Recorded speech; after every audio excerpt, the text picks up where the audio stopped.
by thing. Nope. So I say, Nope. I'm not obligated to endorse, but there was an issue for that. No, there's always going to be an issue. But no, because I'll go further to and say, why? Tell me.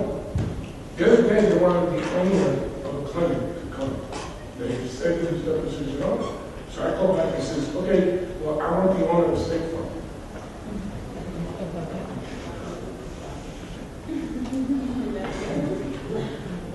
No reason. Now, sometimes the owner is a doctor. So they're going to impose you as the doctor. That's different. That really goes to the gist of the bill. The doctor has to testify that it was reasonable and necessary for the reasons why. Okay, that's fine. But because you're an owner, no. What do you need an owner for? Well, I want to know the practices and how you develop getting patients and how you do this and how you do that. Oh, okay, I see that. That's pretty logical. But then I want to know the practices of State Farm. Why they ain't paying? So I want to speak to the owner. He gave the order, right? He's the one that said don't pay. This is all a little game. And the little game is to get you frustrated. And the little game is to scare you. But it's trouble. It's not. Each thing is different. Now, you want the records of the patient? Sure. On the bills? Sure. There are certain things that we do, certain things don't. And in 6B specifically, not in their position, but in this situation, if they would have asked you that in 6B request, the response was, sorry, not in the list of the PIP statute. You are not entitled to it. Okay? That's a response, guys. That's an answer. May not be the one they wanted, but the statute asks for a response. What can't be done, that I've seen in a lot of their files, no response. When you give to me, they don't have to pay yet. Some of them don't even include it if I throw it away. Because when I send it to them, I get an answer saying, oh, it's too late on the 6B request. Then I have to ask them, give me a copy. And sometimes they want to, and sometimes they don't. Okay? And then I see that it was like 8 months ago that you received this letter, and it's not in the file that you gave me. It's the first time I see it. That's what you can't do. You cannot not answer. We can provide a response. You want help doing it? I want to be your lawyer. I do. Call. Get your representative. Give me 6 people. Direct to me. You'll answer it together. Not a problem. So the lawyers are for it. Like I said, I want to be your lawyer. I don't want to be just the one that collects your PIP suits. I want to be the one that you have confidence in, that you have faith in, that will carry you through. Because guys, let me explain something. There are some that are not my clients here, and some that are. Most of them are. But my clients, you need to get paid. Because if every case that you have, you're giving it to me, and you haven't gotten paid, you ain't lasting more than 6 months. You're not going to be over for 6 months. You need to receive money to pay your bills, to pay your rent, to pay your to pay the employees, to pay everything you have to do. So I need for you guys to get paid at the claims level. I need for you to do that. That's what I'm here for. Because obviously, you guys give me a suit and I have to file a PIP suit. It's done. It's a PIP suit. And whatever has been done in that file has been done. I can't change it. It's done. Whatever happened, whatever documents you sent, whatever others they sent you, it's done. There's no change. Okay? But now I want you to be aware that right now you're going to have to spend a little bit of time with these claims, this documentation.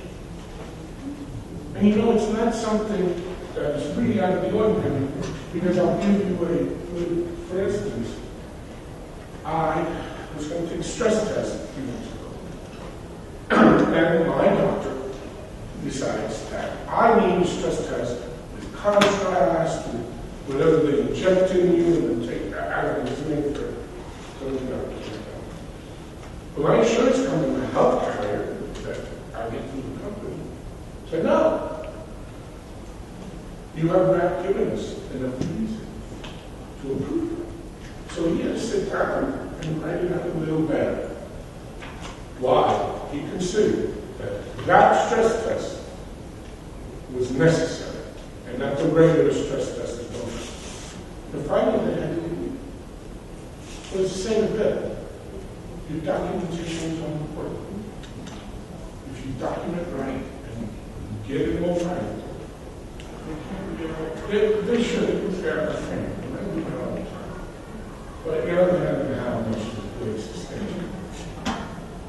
Okay? It's when your HICFA has the wrong tax ID number, where their argument is different people. It's not really you, it's them. It's a problem. It's when box 32 has a signature but no license number. You don't need to sign when you use a license number. Real simple. It's even easier. You guys that have doctors that come in and do, they're not there all the time, you have this problem. They got to come sign. No, they don't have to sign anymore. All they have to do is put the license number. You can do that with Medicare and all the different billing softwares. You don't need the doctor to sign. You mobile x-rays if you're here.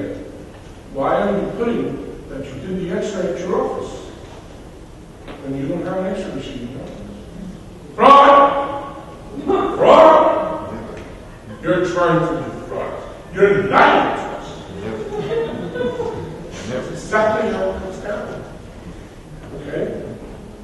It comes down like that. Why? There's box 33, okay, that says location where the services have been provided. Say the truth. I went to this provider, I took the x-rays there, it's a mobile x-ray. And then in the last box, it has where your official address and name, so that you can, that's where I want the money sent. This is important. Take looks. Really be careful. Okay? Because this way, you're going to get paid more often than not.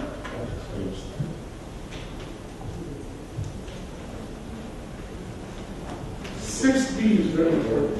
Why I said I bring up 6B, again, I find it so often, right people, and my lawyers, you got to talk to them about it because they're getting it wrong. What I offer to you is, I'm not going to be able to teach you today how to do it. Because why? Because each one is different.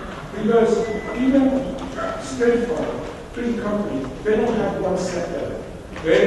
One just uses one form, the other just uses another. So you got to read these things and answer them as an individual basis. What I will offer you is when you receive them, come and call and sit and we'll talk, and I'll show you how to do it. And then eventually, you'll begin to see these letters and recognize some things and how to respond. Okay? These are things that are very, very important.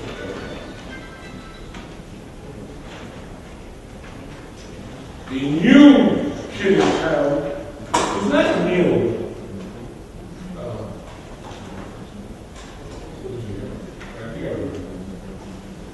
Is in the old days, Michael, we were doing good. One of the things that insurance companies were doing, which, and let me explain. I worked originally, my career started with Carlos Lewis. I don't know if everybody knows or has heard of that name. Carlos was one of the hip luminaries in Florida early on. He was one of the ones that saw hip and the potential, and he became a hip lawyer. He was one of the very first. And he did plaintiff's work, he represented plaintiffs, but he also represented Fortune Insurance. All you old guys remember Fortune Insurance. Fortune Insurance. Anyway, we represented Fortune, and I started my career there. There was a problem with things like material misrepresentation and the EUO number. We were saying we're still getting sued. And that means that there's the risk that we lose as a representative insurance company. We're still getting sued, the risk that we lose, and have to pay fees. So why don't we take the risk?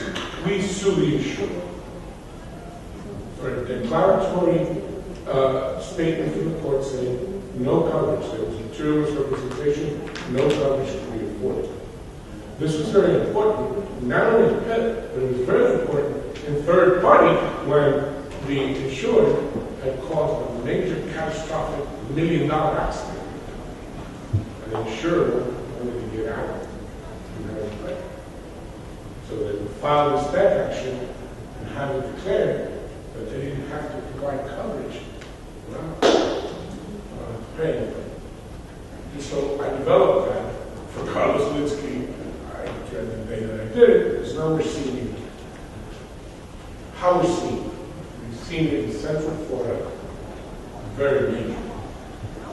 Federal elections for this reason. When the PIP statute became in 2008, one of the restrictions was if you had not been ACA licensed for 3 years in a row, you couldn't have built it. You recall that? Well, a lot of people went out there and got doctors to become the owners of their clinics.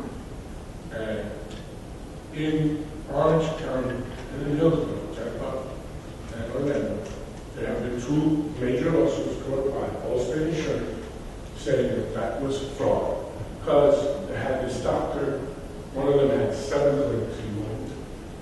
One in Orange County in Hillsborough, 3 he owned, 4 he was a medical director. You know, something extraordinary like that. And so that is a death action now. And that action is looking to get paid back for all the money that Allstate had paid them. Big action. And a common one that probably most of us will see is, again, a material misrep, and they file. What they do is they sue the insured, they sue you because you haven't signed. And they're not looking for money from you. What they're looking is not to have to pay. They're not looking for you to pay them because they haven't paid you for this claim, for sure. And what they do is they're looking so that they don't have to pay because the court will declare that there was a material misrepresentation. EUO now is gone, so they can't do that. But that was one of the ways. For whatever other reason they could think of it, they don't provide. Here's a danger of this. Okay? That was the problem. You get served with this, you come, bring it to me, we answer the complaint, and what I do is I answer, and then you know what? I counterclaim with the PIP suit. So the PIP suit, instead of me filing it, all I do is it's included in that lawsuit. All right, and we fight that. But the key here is the insured, because regularly and without fail, they sue the insured, they serve him. He doesn't have a lawyer because he don't care. He got his treatment. You don't care about your problems now. And what? They get a default on him. In the state of Florida, when you default in a lawsuit, all the allegations of the lawsuit are true, are considered true. Think about it. If they said the insured had committed material misrepresentation and the insured defaults, it's true. You can get paid. Even though it's not true, probably, but because you defaulted. This is the trend. This is what they sit nights, these defense attorneys, to figure out.